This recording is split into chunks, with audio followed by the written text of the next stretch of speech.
Bom dia, boa tarde a todos. Meu nome é Adriana, sou procuradora-chefe do Ministério Público em Minas Gerais. O Ministério Público do Trabalho é um órgão que tem vinculação direta com a Justiça do Trabalho e ele faz na verdade, ele está dentro de um sistema de justiça e de enfrentamento a todo tipo de fraude, problemas relacionados a meio ambiente, discriminação, especificamente também relacionada a questões de direitos humanos, tal qual se insere o trabalho escravo. Em Minas Gerais, o Ministério Público do Trabalho, ele participa da Coordenadoria Nacional através de um representante no Estado. É bom esclarecer que o Ministério Público do Trabalho, ele possui várias coordenadorias nacionais que tratam de temas distintos. Um desses temas é o combate ao trabalho escravo. Essa coordenadoria, juntamente com a outra de combate ao trabalho infantil, foram as duas primeiras coordenadorias nacionais, hoje nós temos 9,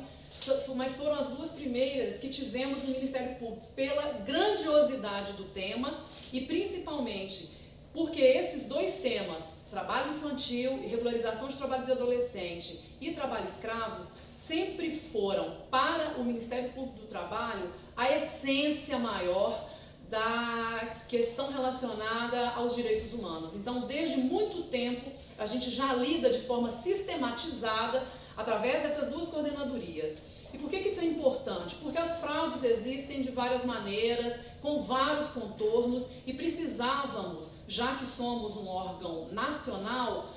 de sistematização mesmo e de coordenação dos trabalhos dos procuradores no país inteiro. Hoje nós temos aproximadamente 800 procuradores, então nós precisamos de uma diretriz de como lidar com os vários problemas, especialmente esses dentro das nossas coordenadorias nacionais. Então todas as procuradorias regionais do trabalho, que são 24 no país, elas têm um membro regional que faz parte dessa coordenadoria nacional chamada CONAET, que é a Coordenadoria Nacional de Enfrentamento ao Trabalho Escravo. Em Minas Gerais, então, nós temos um titular e um vice, que na verdade ele faz toda uma compilação daquilo que está sendo gestado nacionalmente para o trabalho, o combate ao trabalho escravo. E os membros da CONAET fazem parte, inclusive, do COMITRAT e da CONATRAI, que são coordenadorias específicas também de índole nacional, que têm a participação do Ministério Público, formando essa grande rede de proteção e enfrentamento, tanto ao tráfico de pessoas,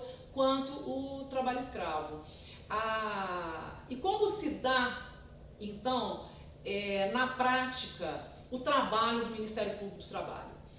Na verdade, nós temos tanto a participação em inúmeras investigações de campo, e nessas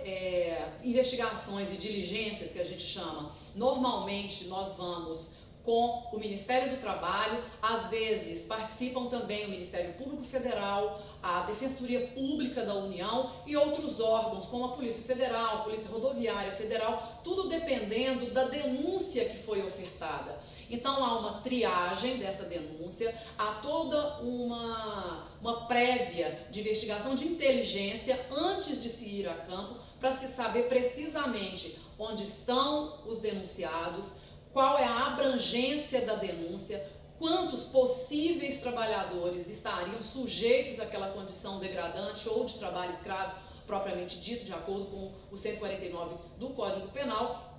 E aí sim, essa equipe de investigação vai a campo para poder fazer todas as diligências possíveis para se descobrir não só a autoria do crime propriamente do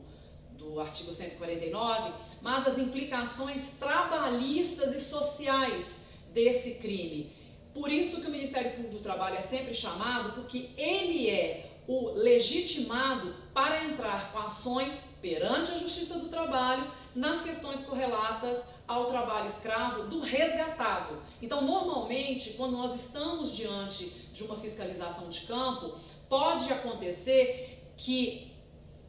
como a gente conseguiu encontrar o responsável por aquela cadeia de produção ou o responsável direto por uma questão de transgressão à lei trabalhista, com essa caracterização também de transgressão a direitos humanos, típico do que consta do artigo 149 do Código Penal, a gente possa oferecer um termo de ajustamento de conduta, que é um documento em que nós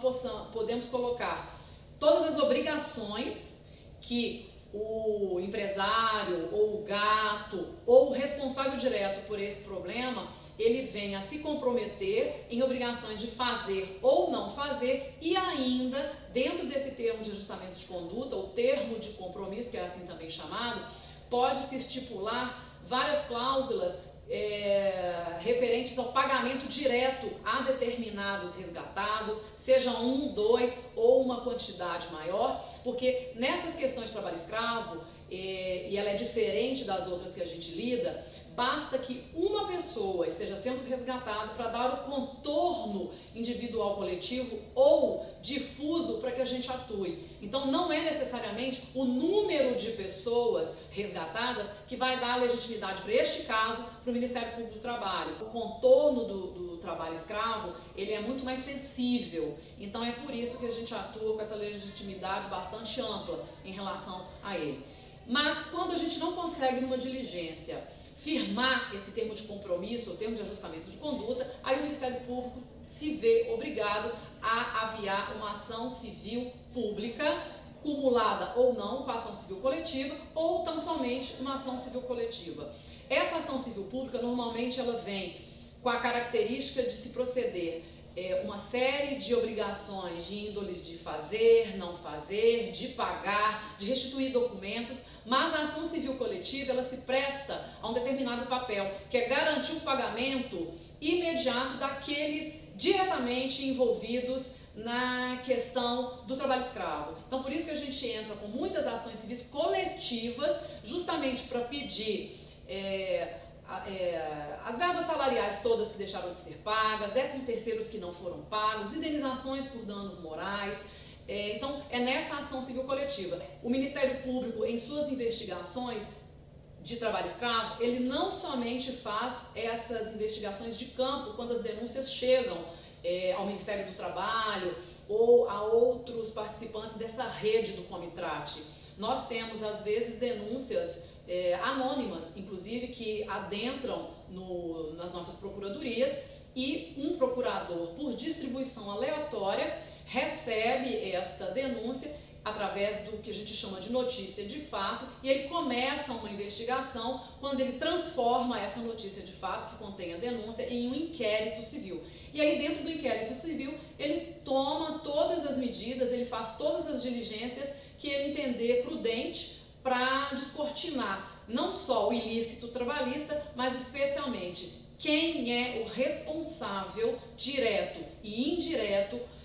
das questões ali trazidas com a notícia de fato. E aí pode acontecer os dois caminhos que antes eu falei, tanto a assinatura de um termo de compromisso, quanto o ajuizamento de uma ação perante a Justiça do Trabalho. Mas também, considerando toda a investigação e se apurando que não houve qualquer indício ali de irregularidade ou uma comprovação real do que aconteceu, pode haver o arquivamento dessa denúncia. Se ela não arquivar, ela designa um novo procurador da localidade para continuar com as investigações, e aí novamente o inquérito tem seu curso. Então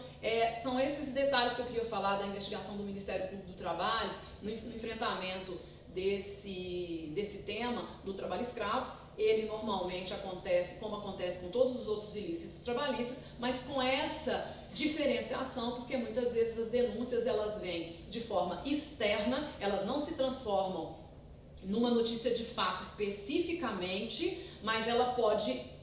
decorrer da própria fiscalização. E mesmo que o Ministério Público do Trabalho não compareça a essa fiscalização de campo, o próprio relatório do Ministério do Trabalho, ou da Polícia Federal, ou da Polícia Rodoviária, ele pode servir de subsídio para que a gente, de ofício, entre com uma notícia de fato aqui e instaure um inquérito civil. Então são esses os contornos da aplicação prática do Ministério Público no tema do trabalho escravo. E aí é interessante sabermos o que cada instituição que compõe a rede, né, de proteção e de enfrentamento faz para que a gente possa direcionar de forma escorreita as denúncias para o órgão que tem a devida atribuição de fazer, levar a sua justiça, seja ela especializada ou não, para que esse crime, né, contra a humanidade acabe.